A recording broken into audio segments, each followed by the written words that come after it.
ওকে থামানোর জন্য আইন ছাড়া আমাদের কি উপায় থাকতে পারে বলেন তো আপনি? তার সহকর্মী রমনা থানা বিএনপির সভাপতি হিসেবে মামলাটি আমি করতে পারি না? আপনি কি মনে করেন?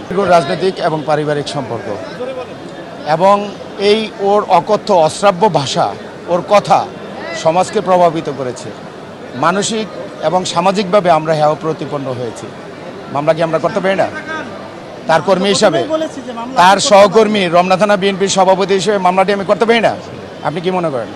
আমি তো প্রথমেই আপনাকে বলেছি যে মামলা আপনি করতে পারেন। আপনি এর আগে আমার বিগল লার্নেটকে একটা প্রশ্ন করেছেন, উত্তর দিচ্ছি, একটু শুনবেন।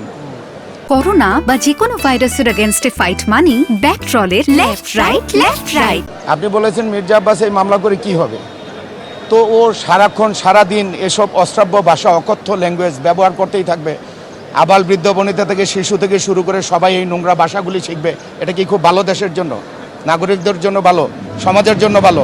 আমাদের কি কোনো দায়বদ্ধতা নেই? ওকে থামানোর জন্য আইন ছাড়া আমাদের কি উপায় থাকতে পারে বলেন তো আপনি? আইনের আশ্রয় ছাড়া আর কি উপায় থাকতে পারে? মারবো?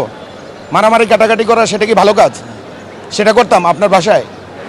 আপনি যে প্রশ্ন করেছেন সেটা করতাম? সেটা তো করা উচিত নয় নাকি? তাই আইনের আশ্রয় নেবে, এটাই তো স্বাভাবিক। দেখি আইন কি করে।